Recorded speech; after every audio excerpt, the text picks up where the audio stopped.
लगभग 4 माह पूर्व राज्य मंत्री परिषद में हमने अपने इंडस्ट्रियल एरिया के एक्सपेंशन की स्वीकृति भी हम लोगों ने कैबिनेट से ली।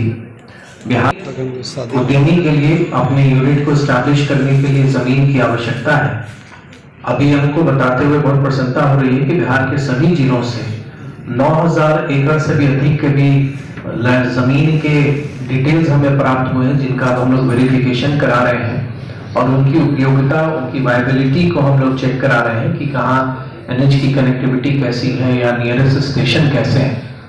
तो आप ये कह सकते हैं कि हम लोगों ने इस बात की तैयारी शुरू कर दी थी कि आने वाले समय में बियाडा को जमीन की जरूरत पड़ेगी और जहां हमारा लैंड बैंक अब समाप्त हो रहा है तो उस लैंड बैंक के को विस्तार करना बहुत आवश्यक है। तो हम लोगों ने उसमें भी तैयारी की। एक्सपोर्ट पोटेंशियल बिहार में बहुत है, एक्सपोर्ट्स नहीं होते थे, लेकिन अब हमारे पास ड्राई पोर्ट भी है, इनलैंड कंटेनर डिपो, और दो बहुत बड़ी उपलब्धि और हुई।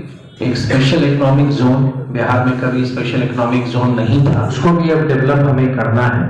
साथ ही गया में जो कलकत्ता अमृतसर कॉरिडोर पे जो इंडस्ट्रियल एक इंटीग्रेटेड मैन्युफैक्चरिंग क्लस्टर हमें स्थापित करना है, वो पूरे बिहार का एक बहुत बड़ा मैन्युफैक्चरिंग सेंटर बनेगा। उस दिशा में भी हम लोग बहुत तेजी से आगे हम लोग ने अपना कदम बढ़ाया है और उसकी तैयारी हम लोगों ने प्रारंभ की है।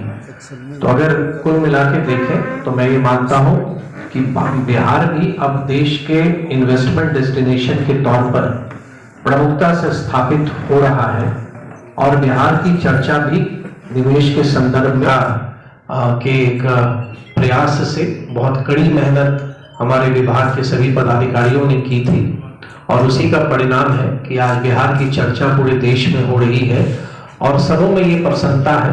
लोगों की जो एस्पिरेशंस, जो आकांक्षाएं थी कि बिहार में भी आने वाले समय में उद्योग लगे, उस ओर हमने बहुत तेजी से अपना कदम बढ़ाया है। धन्यवाद।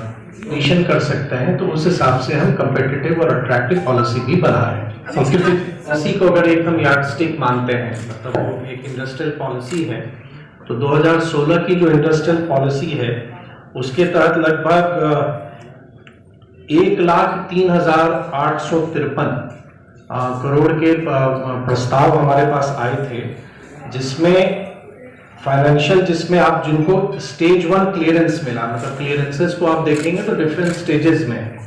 तो स्टेज 1 क्लियरेंस मिलता है जो एक पहला कदम होता है, बाद में फाइनेंशियल क्लियरेंस होता है, जिसी को अगर एक हम यार्डस्टिक मानते हैं, मतलब वो एक इंडस्ट्रियल पॉलिसी है। तो 2016 की जो इंडस्ट्रियल पॉलिसी है उसके तहत लगभग 1,03,000